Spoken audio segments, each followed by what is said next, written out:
Hey, what's up, guys? It's Brian, and I've got some more unbelievable stories for you. Let's get started. This first one up, a father demands that I give up my inheritance because he wants it to go to his wife and stepchildren, who he cares more about than me. I'm starting this by saying that I'm a 27-year-old male and my sister, she's 31, and we have no relationship with our dad. He's 61 now because he's frankly a horrible father that has neglected me. We actually hate each other. It's sad that it came to this point, but it's all his fault.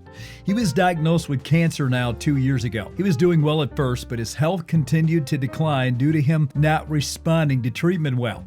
I only know this because his uncle updates me. Now, he does this because he thinks I'd come across and maybe try to mend the relationship, and I told him it would never happen unless my dad grovels and admits he's a failure. Now, I live in one of the oil countries in the Middle East. My dad, he's rich, and he can't deny me or sue me because by law, children are owed inheritance. Now, I forgot to mention that he doesn't have any other children, and his wife's kids are his stepchildren. So they're owed nothing. Nada. Nothing. But he likes them more than us. Since his health is getting bad, I mean really bad fast, he called me a few times trying to fix our relationship only for him to tell me that he wants me to give up my inheritance because he wants it for his wife and kids. I told him to piss off and that I cannot wait for him to die. So the question is, can I take everything? I laughed at him. I admitted that it was bad, but everything has just been built up inside me for such a long time now. My sister said that I should have just hung up on him and ignored him like she did. And my uncle says that I ruined my last chance for a relationship. So am I the a-hole? Okay, so here is somebody who responded. You do know that anything in his life he can transfer or give to his spouse or stepchildren as a gift, and that does not come under any inheritance law. So stepchildren are not entitled to anything, but his wife is entitled to an eighth portion. So I would be very wary and not keep hope that he gifts the entire thing to your stepmom out of pettiness. But that would be an extremely kind of crappy thing to do, and a sin too. Your dad is probably the a-hole and a deadbeat, so no, keep everything that you are entitled to and give not one penny more. And go and tell your uncle to go jump in the sewer water if you can't accept that. No, everyone stinks here, and I'm not going to justify what your father did. He's an a-hole, but mocking a sick old man's pain just isn't really a good thing to do. However, as good as it felt to say what you did, you're still compounding his suffering. He reaps what he sows. Okay, so wow, just a crazy story there. Let's jump into this next one. I made my dad choose between me and his new family. Now, my father is 52 and I'm a 25-year-old female along with my 3-year-old Cocker Spaniel. We call her Moxie. We live in my mom's ancestral house that I inherited, along with other assets when she died when I was 16. She died because of cancer. Now, my father got married to his high school sweetheart a few months ago while he was on a trip with his friends. Apparently, they've been in contact for almost 2 years now. I was shocked, but it's his life, and if he's happy, then I'm okay with it. They moved in a week after the small wedding that I wasn't even invited to since I had no idea that they were even dating or that he was dating. She and my dad's wife, we'll call Steph, she's 51, came with a ton of baggage. I mean, twin stepsisters, 20-year-old female Lizzie and Lexi, and of course her fake names, and their 2 chihuahuas, Gucci and Hermes. They go to the state college nearby and thought that it would save them money if they lived here instead of paying rent. Now, my dad asked if it was okay, and he also stated that the house is big enough for all of us. 7 bedrooms, 8.5 baths, a basement, and a huge yard with a pool. Now, to make my dad happy, I said yes. Big mistake. First issue was the argument of me moving to a smaller room since my room has the second biggest closet out of all the rooms in the house. She needed it to store all her luxury bags and clothes.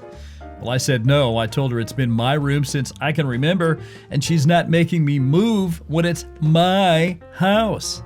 Now, my dad compromised with her that he'll give his side of the closet to her while his things are in the other room. Second issue now. The twins have this habit of barging into people's rooms without knocking, and that includes my office, currently working from home due to COVID.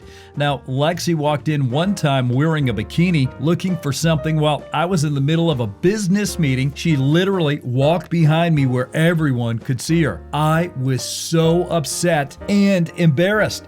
Now, third, their dogs are not potty trained and would leave poop and pee around the house, and the twins won't even clean up after them. They're also very aggressive towards my dog, Moxie. I found Moxie one time with a scratch on her left eye where the other two dogs would usually nip at when they get a chance. Now, fourth, and it just keeps going, all the family photos in the house were removed and put in the attic without my approval. That includes my grandparents, my great-grandparents, my mother's family photo, my family photo, and my baby pictures. I took my time to put them all back to where they belong. This happened a few times. Now, 2 days ago, Steph did it again, but this time she replaced them with her pictures, the twins and her family. Steph and I had a heated argument about it. I told her that she can't do anything regarding the decorations. It's my house without my approval, and that her daughters should also learn how to knock on doors and have their dogs potty trained. Now, she said that they can do whatever they want in her house, and that she'll be making up house rules that we will all follow since she thinks I'm such a wild animal and that I was not raised properly due to having a bad, useless mother. Now, I was livid. That's an understatement. I told her that she can pack her things along with her twin sisters because I'm kicking her out. She said that I have no right to kick them out from her house. I told her, and I quote, "Lady, you are living under my roof. This is my house. I inherited this house from my mother, and right now, you, your twins, and your dogs are trespassing. Get out before I call the cops." Well, my dad got home early that day after Steph told him what happened. I told him my side of the story, and he said that they're still getting used to the house, and the move here was difficult for them. Now, I told him all about the issues surrounding them, but he kept insisting that it's going to get better and that to just give them some time. Now, I told him that I'd put up with all their crap. I've had enough. Enough is enough. I was defending them more, taking their side. So I told him that he can either move out with them or stay, and that he has until the end of the week. Now, did I do the right thing here, making my dad choose between me and his new family? I literally gave them a chance, and I put up with so much of their crap for the past few months. What she said about my mother was the absolute breaking point. There's no way that she'll disrespect her in the house where she grew up in, where I grew up in. Okay, guys, I told you these stories were great. Here's another one. And do me a favor, comment. I want to know what you think. Now, my friend and his wife passed away a year ago, and I became the guardian and eventually adopted father of their daughter, and it's been worth every second. Let me tell you this story. It's been a year since I became the guardian and eventually adoptive father of my friend's daughter, who's 10 now. I know, unusual, right? I've known her almost her whole life, and she's always been a great kid, so chipper and very happy. Now, I remember when I was helping my friend remodel part of the house. She was 8 at the time. She was always looking to help, and either I or he would give her a small job like measuring stuff or making measurement lines for something we had to cut. Made her feel important, and I even gave her my hat when we finally finished the job as a thank you. But the happiness wouldn't last. She lost both of her parents last year in a car accident. She was at home with a babysitter, thankfully. And at the hospital, the only family member who came was her grandparents, no one else. Not an aunt, not an uncle, no cousins, no one. She had no one to take care of her except her grandparents. But they had health problems of their own that would have made taking care of her extremely difficult. That night at the hospital was the first time she ever hugged and held on to me. Now, as soon as I came into the room and I told her, "I know, sweetie, I'm here." And so after deliberation with social services and the family, I was the only real person capable of taking care of her. An outsider, a stranger, most people would think. But after social services cleared me and my place fit for care and habitation, she moved in with me. I made it clear to her from day one that I wasn't trying to be her dad or her mom. I could never be. I was simply a caretaker and someone who cared about her and wanted her to be safe and happy. That's all. She had a breakdown that night and fell asleep in my arms from exhaustion of the whole situation, and I carried her to her bed. I then went to my boss later that week and told him the situation and how I didn't want the promotion I knew I was soon to get because that would require me to travel more. And that just wasn't an option now because I have different priorities. She slowly came around to me, and I knew I was someone she could trust. But other family on my side found the situation a bit odd. A single man taking care of some girl that isn't even his? What's up with that? It's kind of the general vibe I got from my family, and some more condescending or "you're not the right person" messages. Dead serious, they didn't like it, so I said forget it to them and cut out all the communications with most of them. Now the only people left being my brother, sister, and my parents, who she's all met and loves, by the way. And as of October 2020, I officially adopted her as my own. We had a long discussion about it beforehand, and I made it clear that just because I was legally her dad, she didn't have to call me that. And she didn't want to, but she did want to stay with me, and that was fine by me. The day in the courtroom, when it was all finalized, was a little bittersweet for obvious reasons, but I kept her promise, and we visited where her parents are buried just to say hi. Even I got a little emotional trying just to say some kind words, and she held my hand to calm me down a little. I would say we're doing pretty good now. She likes when I talk about her dad and me growing up together, and I even gave her some old photos of us when we were teenagers. I also told her about my time in the military. Her dad was Air Force and I was in the Army as what is now called a 91F, Small Arms Artillery Repairer. Basically, I worked for and reported to quartermaster on a base, and we tested and repaired weapons ranging from pistols to assault rifles to even huge cannons and weapons that went on AC-130 airplanes. Trust me, it wasn't always exciting, but I liked it and was considering getting an engineering degree in college, but instead opted for a major in IT and minor in business. Now, one of my fondest memories of me and her thus far would be from last year, about a month before she was adopted.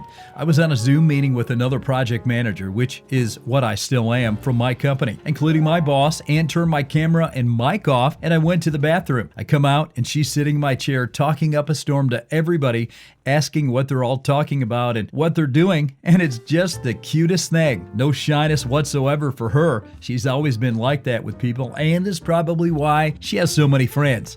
It wasn't easy making her leave, and she still occasionally hovers in the background, curious, trying to listen into my conversations, even on the phone when I'm doing work. Sorry if this is dragging on, but I was just looking to get this out there and hopefully brighten up someone's day. I haven't yet crossed that line and told her I love her like she's my own niece or daughter, but she knows how much I care about her and never hesitates to tell me if something's wrong. So now it's been rather hectic at times also, like when she accidentally caused a small grease fire. Don't worry, I was there the whole time and she didn't get hurt, and we laughed about it and blackened one of my mom's pans, but I can't stay mad at her. Not for a second.